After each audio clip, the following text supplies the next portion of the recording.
ഹരിശ്രീ ഗണപതയേ നമ. അവിഘ്നമസ്തു. ഓം ഗം ഗണപതേ നമ. അധ ധ്യാനം. ഉത്തപ്തഹേമരുചിരം രവിചന്ദ്രവന്യനേത്രാം ധനുശ്ശരയുതാങ്കുശപാശശൂലം രമ്യൈർഭുജൈശ്ച ദദധിം ശിവശക്തിരൂപാം കാമേശ്വരിം ഹൃദി ഭജാമി ധൃതേന്ദുലേഖാം. ഹൃദി എന്ന് പറഞ്ഞാൽ ഞാൻ എൻ്റെ ഹൃദയത്തിൽ, ഭജാമി ഞാൻ ഭജിക്കുന്നു, കാമേശ്വരിയും ഞാൻ കാമേശ്വരി ദേവിയാണ് ഭജിക്കുന്നത്. അതായത് നമ്മുടെ എല്ലാ ആഗ്രഹങ്ങളും സാധിച്ചു തരുന്ന, ആഗ്രഹങ്ങളുടെ ദേവതയായ, ആഗ്രഹങ്ങളെ സാധിപ്പിച്ചു തരുന്ന ദേവിയെ ഞാൻ ഭജിക്കുന്നു. ആ ദേവി ഇനി എങ്ങനെയാണെന്ന് നോക്കാം. ശിവശക്തി രൂപയാണ്.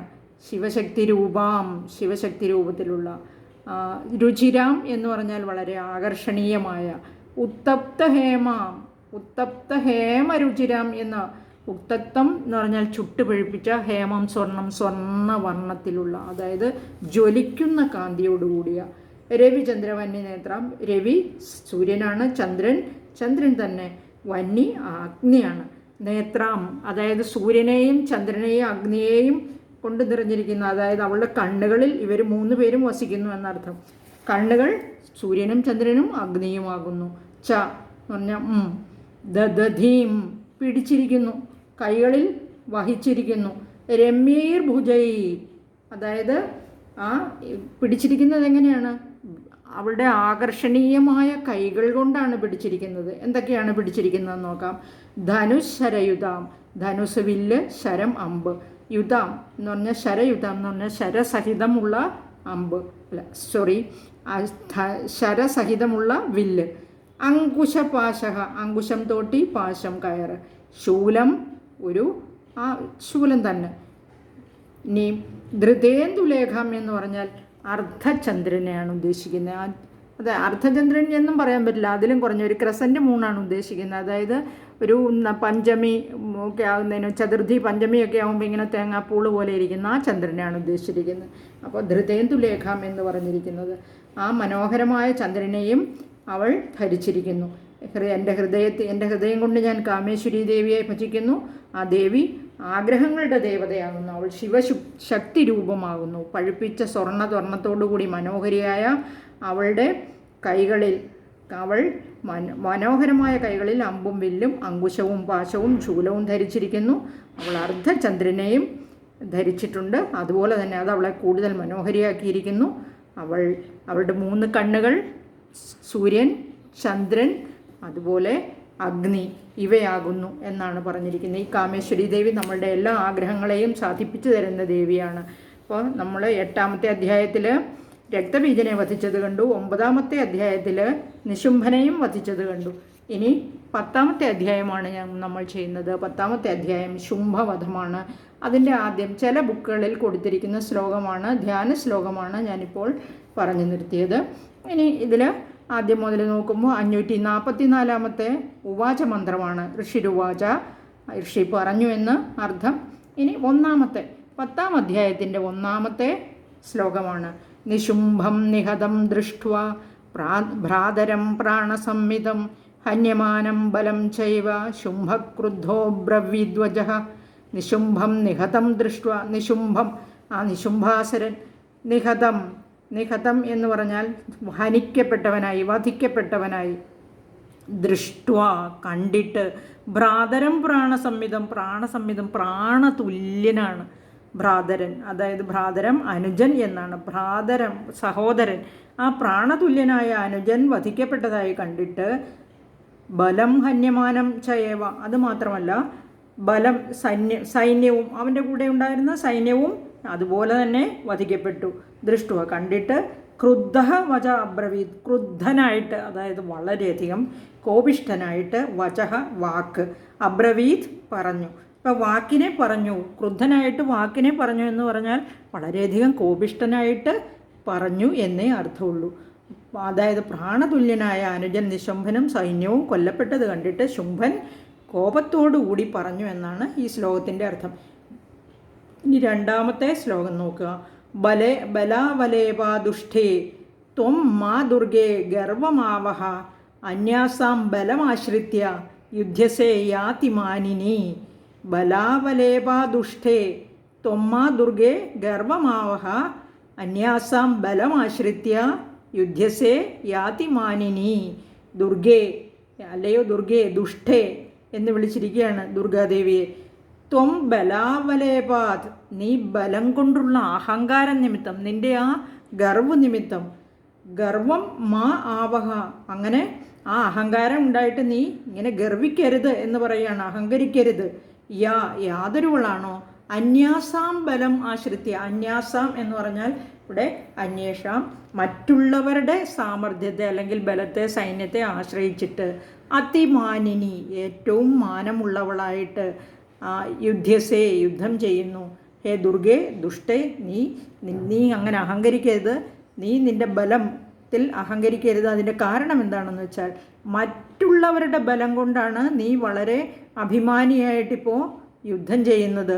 നീ ഒറ്റയ്ക്കല്ല, നീ മറ്റുള്ളവരുടെ ബലത്തിലാണ് അഹങ്കരിക്കുന്നത്. അത് വേണ്ട എന്ന് ഈ ശുംഭൻ ദേവിയോട് പറഞ്ഞു. നീ അധികം മാനമുള്ളവളാകുന്നുവെങ്കിൽ അന്യബലാശ്രയത്തോടുകൂടി യുദ്ധം ചെയ്യുമായിരുന്നില്ല എന്ന് പറയുകയാണ്.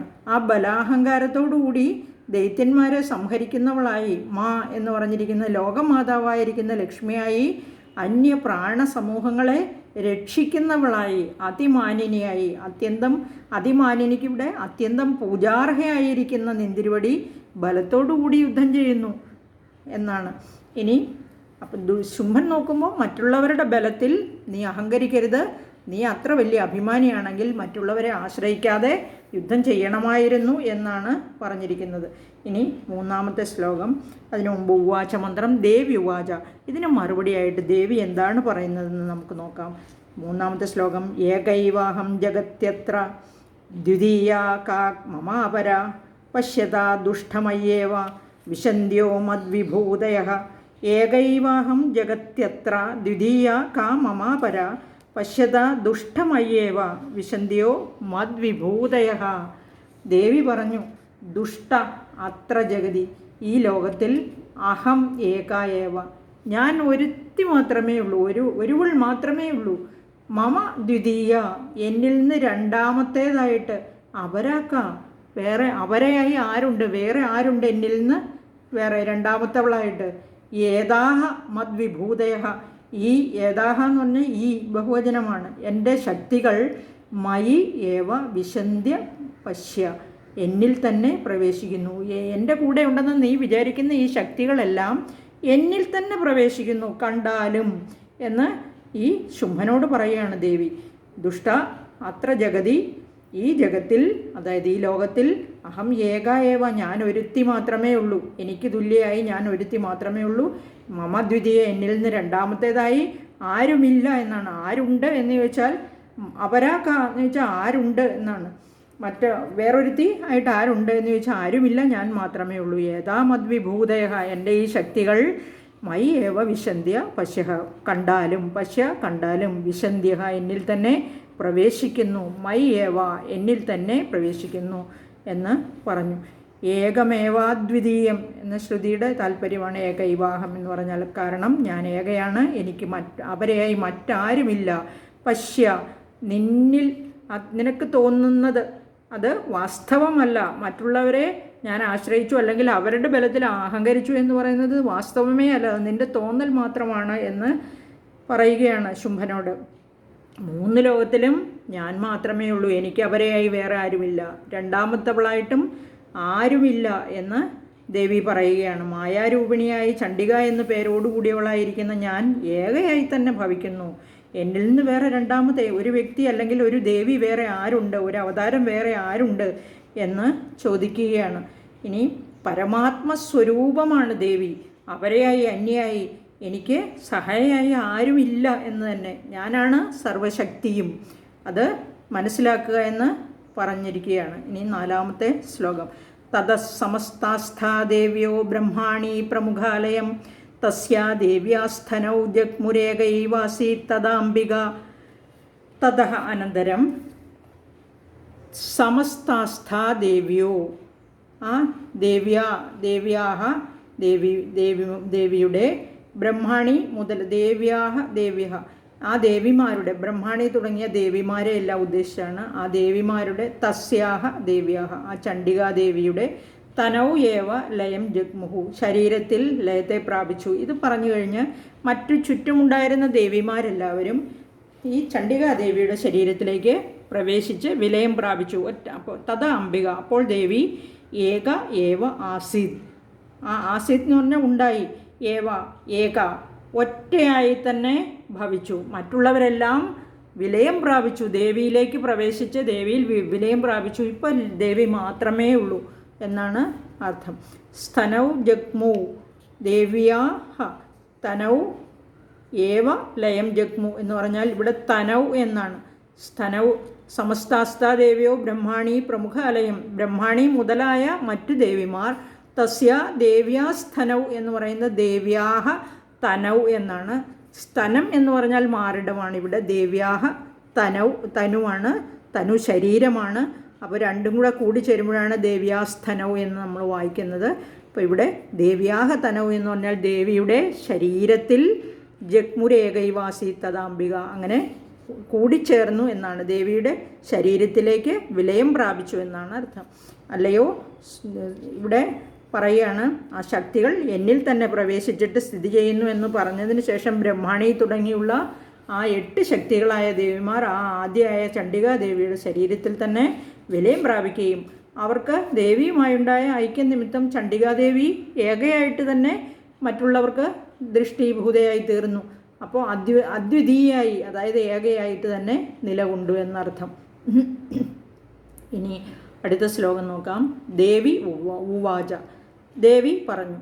5-ാമത്തെ ശ്ലോകം. അഹം വിഭൂത്യ ബഹുഭിരിഹ രൂപൈര്യഥാസ്ഥിത തത് സംഹൃതം മയൈകൈവ തിഷ്ഠാമ്യാജൗ സ്ഥിരോ ഭവ.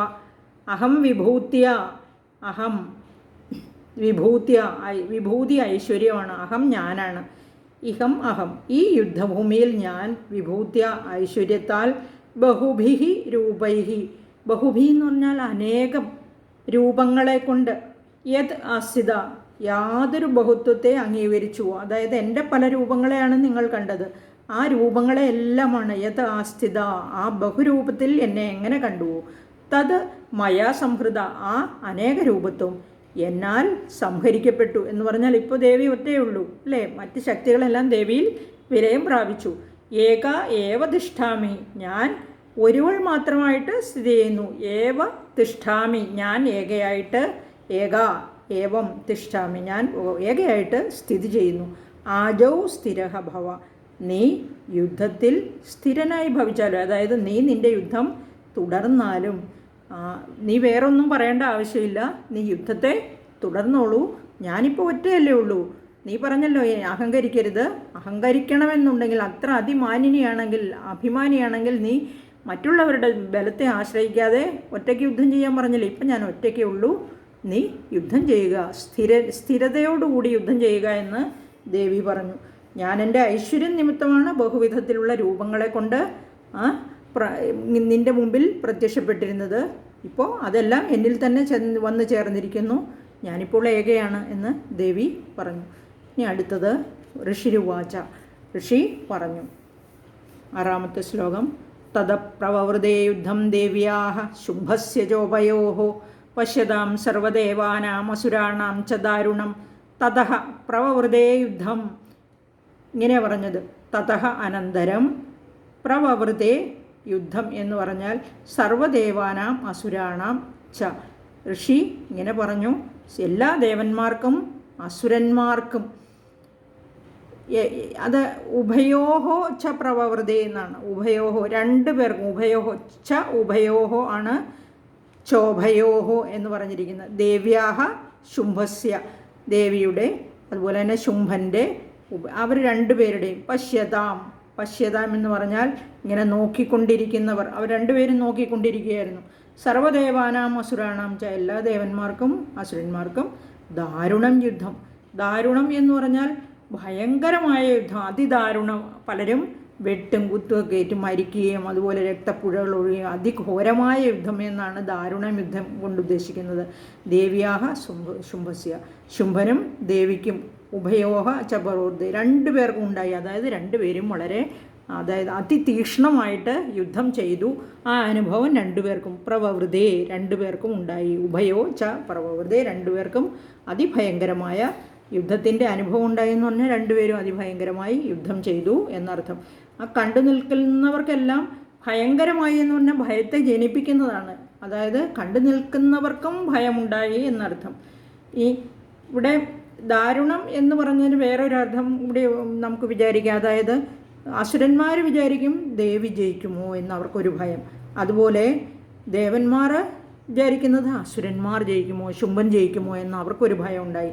അങ്ങനെയും വേണമെങ്കിൽ നമുക്ക് ഇതിനെ വ്യാഖ്യാനിക്കാം. ഇനി അടുത്തത് 7ാമത്തെ ശ്ലോകം. ശരവർഷൈഹി ശിതൈഹി ശസ്ത്രൈസ്തഥാസ്ത്രൈശ്ചൈവ ദാരുണൈഹി തയോർയുദ്ധമഭൂദ്ഭൂയ സർവലോകഭയങ്കരം.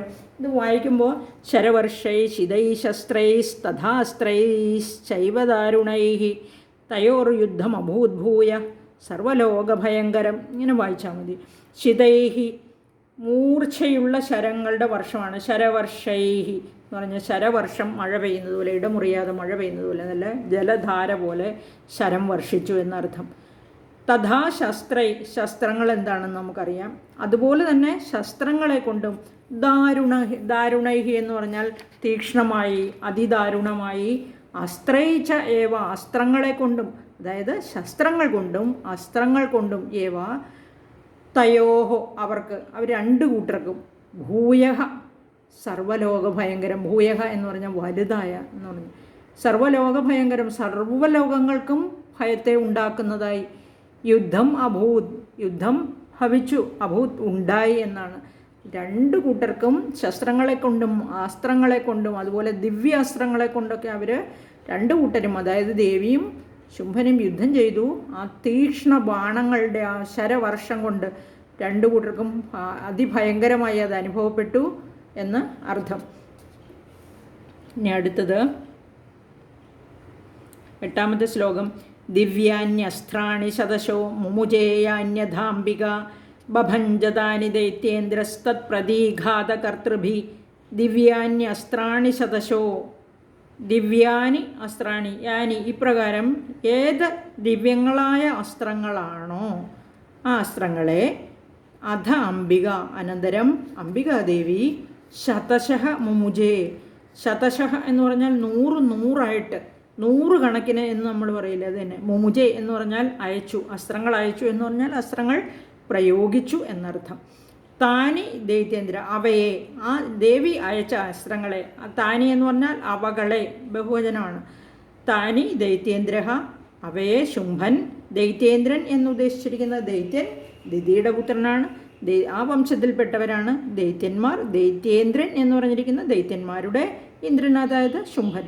തത്പ്രതീഘാത കർത്തൃഭി, പ്രതീഘാത കർത്തൃഭി എന്ന് പറഞ്ഞാൽ, കർത്തൃഭി എന്ന് പറഞ്ഞാൽ കർത്തൃത്വം, ചെയ്തു എന്നാണ്. ആ ചെയ്യുന്ന ആ കർത്തൃത്വം, ആ ആക്ഷനെ സൂചിപ്പിക്കുന്നതാണ് കർത്തൃഭി.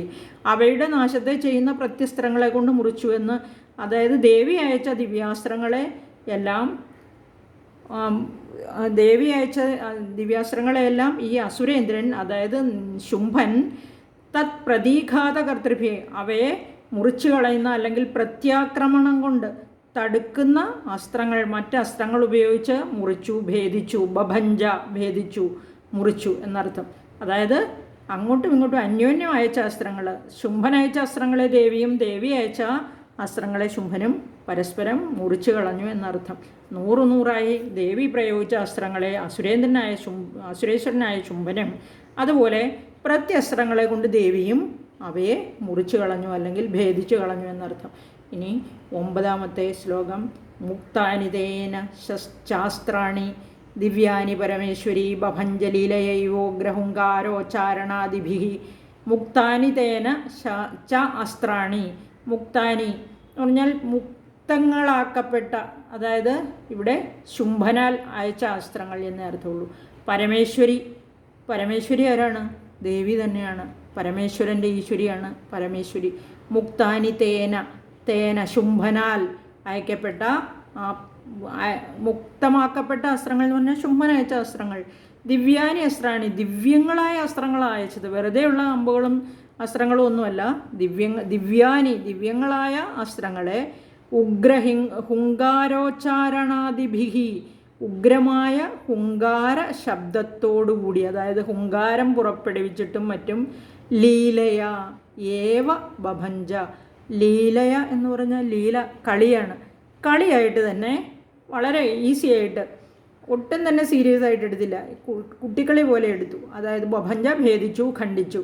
അതായത് പരമേശ്വരി ദേവിയായ ആ ചണ്ഡികാദേവി ശുംഭനാൽ മുക്തമാകപ്പെട്ട എന്ന് പറഞ്ഞാൽ ശുംഭനാൽ അയക്കപ്പെട്ട ദിവ്യങ്ങളായ അസ്ത്രങ്ങളെ ഉഗ്രമായ ഹുങ്കാര ശബ്ദം പുറപ്പെടുവിച്ചും കൊണ്ട് വളരെ സില്ലിയായിട്ട് അങ്ങ് ഭേദിച്ചു കളഞ്ഞു എന്നർത്ഥം. ഇനി അടുത്ത് 10ാമത്തെ ശ്ലോകം. തതഃ ശരശതൈർദേവീമാച്ഛാദയത സോസുരഃ സാപി തത്കുപിതാ ദേവി ധനുച്ഛിച്ഛേദജേഷുഭിഃ. തതഃ ശരശതൈർദേവീമാച്ഛാദയത സോസുരഃ. തതഃ അനന്തരം സഹ അസുരഃ എന്ന് പറഞ്ഞാൽ ആ ശുംഭാസുരൻ, ആ അസുരൻ ഇവിടെ ശുംഭൻ, ദേവീം ചണ്ഡികാദേവിയെ ശരശതൈഹി ആച്ഛാദയത, ആച്ഛാദനം ചെയ്യാന്ന് പറഞ്ഞാൽ മൂടുക, ആച്ഛാദയത എന്ന് പറഞ്ഞാൽ മൂടി, ശരശതൈ 100 കണക്കിന് ശരം കൊണ്ട് ദേവിയെ മൂടി എന്നർത്ഥം.